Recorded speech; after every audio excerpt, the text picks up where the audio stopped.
Assalamualaikum warahmatullahi wabarakatuh. Alhamdulillah, alhamdulillahilladzi arsala rasulahu bil huda wa dinil haq liyudhhirahu 'alad dini kullihi wa kafa billahi syahida. Asyhadu an la ilaha illallah wahdahu la syarikalah wa asyhadu anna Muhammadan abduhu wa rasuluhu la nabiyya ba'dah. Allahumma salli wa sallim ala nabiyyina Muhammad wa ala alihi wa ashabihi ajma'in, amma ba'du.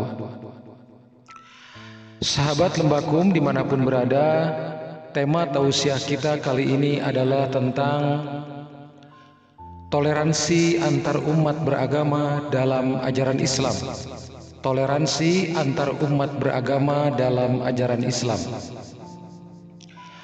Salah satu yang diajarkan oleh Islam adalah sikap toleransi antar umat beragama, sikap saling menghormati, saling menghargai kepada non-muslim.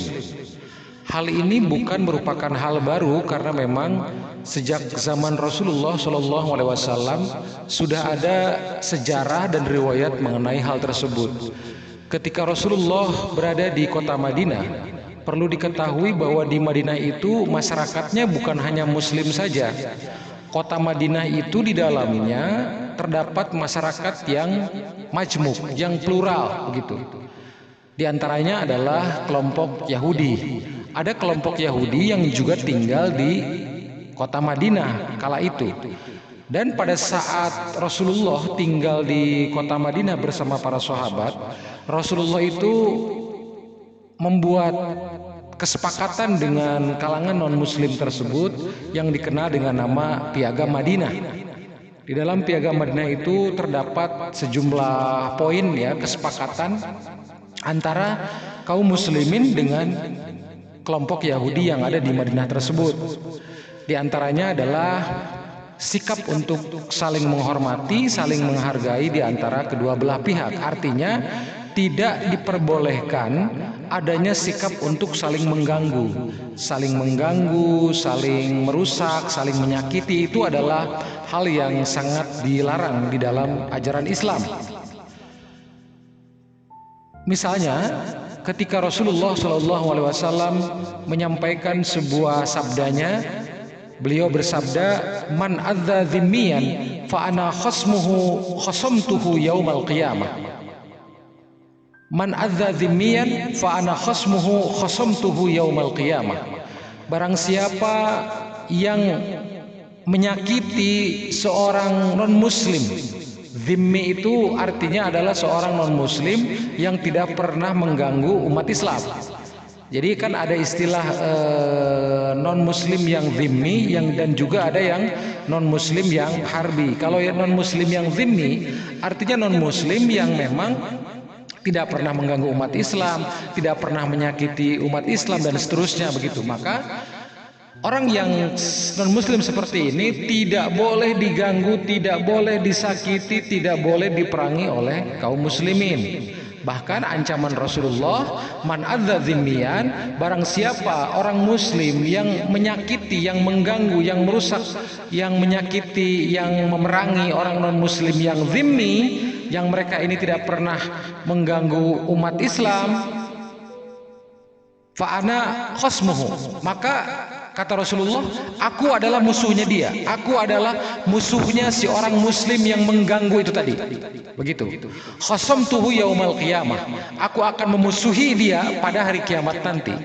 Jadi ini luar biasa, ini adalah ancaman keras dari Rasulullah kepada kita orang-orang Islam, kepada kita kaum muslimin yang mengganggu atau menyakiti atau memerangi non-muslim yang dzimmi, yaitu non-muslim yang tidak pernah mengganggu umat Islam, yang tidak pernah menyakiti, tidak pernah memerangi umat Islam. Non-muslim yang baik hubungannya dengan umat Islam. Maka Siapapun orang Islam yang melakukan perbuatan seperti itu, yang mengganggu mereka itu akan menjadi musuhnya Rasulullah, akan dimusuhi oleh Rasulullah di hari kiamat kelak. Man azza zimmiyan fa ana khasmuhu khasamtuhu yaumal qiyamah. Ini luar biasa. Ini Islam ini benar-benar mengajarkan toleransi yang luar biasa, karena memang di dalam ajaran Islam misalnya, Islam itu tidak pernah menghalangi kita untuk memiliki teman non-muslim misalnya. Saya misalnya ketika memiliki teman non-muslim, baik agamanya Kristen, Hindu, Buddha, sama sekali tidak ada larangan. Tidak ada larangan bagi kita umat Islam untuk berteman, bergaul, bersosial dengan kalangan non-muslim. Begitu. Saya misalnya memiliki teman non-muslim, baik Kristen, Hindu, Buddha, dan lain sebagainya, itu tidak dilarang dalam Islam. Bahkan saya misalnya melakukan hubungan bisnis, hubungan hubungan sosial dalam bentuk apapun begitu, itu tidak dilarang. Bahkan ketika saya mempunyai sahabat dekat, teman curhat misalnya, itu tidak ada larangan, karena dalam hubungan sosial itu tidak dilarang seperti itu begitu. Jadi ini adalah ajaran Islam tentang toleransi antar umat beragama yang sangat luar biasa begitu. Nah, kemudian hal lainnya adalah bahwa ketika kita telah memahami ajaran toleransi di antara umat beragama ini, tentu kita harus menempatkannya secara proporsional begitu ya. Proporsional itu artinya kita menempatkan diri sesuai dengan ajaran yang seharusnya dalam agama Islam. Misalnya kita memberikan toleransi begitu ya, memegang teguh prinsip toleransi ini, apalagi kalau kita kaitkan sebagai warga negara bangsa Indonesia misalnya ya, dalam konteks kebangsaan, dalam konteks kenegaraan tentu ini lebih jelas lagi begitu ya, karena kita ini kan sebagai bangsa Indonesia terdiri dari multi agama, multi etnis, multi ras dan sebagainya. Tentu ajaran Islam tentang toleransi ini perlu kita pahami secara baik dan benar begitu ya. Nah, adapun di dalam hal-hal lain yang memang Islam misalnya melarang hal itu, misalnya mencampur adukan ajaran ibadah. Nah, ini jelas ini tidak ada toleransi dalam hal seperti ini, karena memang Islam pun melarang hal itu, misalnya mencampur adukan ibadah ritual begitu ya. Orang Islam ikut ibadah di gereja, atau orang gereja kita ajak untuk ikut beribadah di masjid. Nah, ini tentu ini adalah hal yang sangat salah kaprah. Ini bukan toleransi, karena Islam itu melarang hal itu begitu. Tidak boleh mencampur adukan ajaran agama. Kita sebagai umat Islam tidak boleh ikut ibadah orang non-muslim ke gereja misalnya. Tidak boleh. Kemudian orang non muslim pun tidak perlu dan tidak boleh kita kita ajak untuk beribadah di masjid misalnya. Itu tidak dibolehkan dalam Islam, karena itu sama dengan mencampur adukan ajaran agama dalam persoalan ibadah begitu. Dalam persoalan ibadah, dalam persoalan akidah tidak boleh dicampur aduk gitu. Jadi biarkanlah masing-masing menjalankan ajaran agamanya sesuai dengan keyakinannya. Itulah yang dimaksud dalam ayat lakum dinukum waliyadin ya, bagimu agamamu bagiku agamaku, lakum dinukum waliyadin. Disitulah makna dari ayat tersebut. Tidak boleh melakukan pemaksaan begitu. Orang yang non muslim kita paksa-paksa untuk masuk ke dalam Islam, ini juga jelas dilarang. Ini perbuatan haram begitu. Orang non muslim kita paksa-paksa begitu agar dia masuk Islam, ini tidak boleh. Ini dilarang. La ikraha fid din. Tidak ada paksaan dalam agama begitu. Jadi tidak boleh orang non muslim kita paksa untuk masuk ke dalam Islam. Tidak boleh mencampur adukan ajaran agama begitu. Yang ada adalah prinsip tadi itu, prinsip toleransi antar umat beragama. Kita harus saling menghormati, saling menghargai di antara sesama umat beragama begitu. Nah, ini adalah ajaran yang penting begitu untuk kita pahami.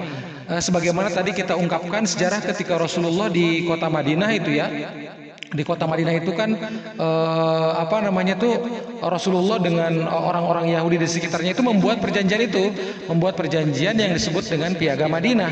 Mereka tuh sama-sama berkomitmen untuk saling menghormati, saling menghargai. Kemudian mereka juga sama untuk berkomitmen menjaga kota Madinah dari serangan pihak luar. Gitu. Itu salah satu poin penting dalam Piagam Madinah itu. Jadi kaum muslimin dengan kaum Yahudi yang ada di kota Madinah berkomitmen bersama-sama untuk menjaga kota Madinah dari serangan pihak luar gitu, pihak luar Madinah. Ini kan satu komitmen apa ya, kalau sekarang itu barangkali bisa kita sebut sebagai komitmen kebangsaan begitu ya. Komitmen kebangsaan ketika bangsa Indonesia terdiri dari beragam agama, multi etnis, multi ras, multi suku dan agama. Kita berkomitmen untuk menjaga kedaulatan bangsa Indonesia ini dari serangan pihak luar, dari serangan pihak asing, kan seperti itu. Itu sama sejarahnya. Jadi kalau hari ini kita memiliki komitmen kebangsaan sebagai sama anak bangsa dengan beda agama, beda suku, beda ras, itu sebetulnya bukan hal baru, karena Rasulullah dulu itu sudah mengajarkan tentang komitmen itu ketika Rasulullah tinggal di kota Madinah bersama kaum muslimin dan kelompok Yahudi. Adapun dalam sejarahnya, kemudian Rasulullah akhirnya terjadi perang dengan kaum Yahudi karena memang kaum Yahudi sendirilah yang kemudian melakukan pelanggaran terhadap komitmen itu, gitu. Jadi setelah itu kan kemudian Rasulullah itu perang ya dengan Yahudi, ada perang Khaybar, perang dengan suku Bani Qainuqa, Bani Nadir. Jadi itu adalah perang antara kaum muslimin dengan kelompok Yahudi. Itu bukan karena persoalan agamanya, bukan. Sama sekali itu perang bukan karena mereka berbeda agama, bukan karena kaum muslimin bahwa merasa kaum Yahudi ini harus diperangi, bukan. Itu karena terjadi pengkhianatan dari kelompok Yahudi atas komitmen Piagam Madinah tadi itu. Tadi kan diantaranya adalah komitmen kelompok kaum muslimin dengan Yahudi yang berkomitmen untuk sama-sama melindungi kota Madinah dari serangan pihak luar. Nah ini ternyata kaum Yahudi melakukan pengkhianatan. Justru kaum Yahudi ikut-ikutan membantu pihak luar untuk menyerang kota Madinah kala itu, begitu. Nah, inilah kemudian yang membuat terjadi perang antara kaum muslimin dengan kelompok Yahudi. Jadi karena pengkhianatan yang dilakukannya, bukan karena agamanya. Karena kalau masalah agamanya sudah jelas, lakum dinukum waliyadin. Jelas Islam mengajarkan toleransi seperti itu. Jadi tidak boleh melakukan perbuatan yang bisa mengganggu, merusak, menyakiti dan memerangi kaum non muslim yang zimmi tadi itu, yang hubungannya baik dengan Islam, yang tidak pernah memerangi Islam, tidak pernah mengganggu umat Islam. Itu kita diajarkan untuk toleransi dalam hal seperti itu. Bahkan kita tidak dilarang untuk memiliki teman, bersahabat, bergaul, bersosial, kemudian berbisnis dengan orang-orang yang non muslim seperti itu. Kita tidak dilarang sama sekali gitu. Itu adalah hal yang diperbolehkan. Hanya saja kita tidak diperbolehkan untuk mencampur aduk ajaran agama, begitu ya. Tidak boleh mencampur aduk ajaran agama seperti yang tadi telah saya ungkapkan. Karena kalau mencampur aduk ajaran agama itu dulu pernah ada sejarahnya, dilarang ketika zaman Rasulullah. Dulu itu Abu Jahal dan kelompok Quraisy itu pernah membujuk Rasulullah begitu dengan ajakan damai. Caranya adalah dengan mencampur aduk ajaran agama itu. Kata Abu Jahal dan teman-temannya, "Wahai Muhammad, sudahlah kita damai saja. Cara kita berdamai adalah hari ini kami akan mengikuti engkau untuk sama-sama menyembah Allah, dan besok engkau harus mengikuti kami menyembah Tuhan kami," begitu. Dan terus bergilir begitu. Jadi misalnya hari Senin sama-sama semuanya menyembah Allah, hari Selasa sama-sama menyembah berhala, hari Rabu sama-sama menyembah Allah lagi, hari Kamis sama-sama menyembah berhala lagi, dan seterusnya.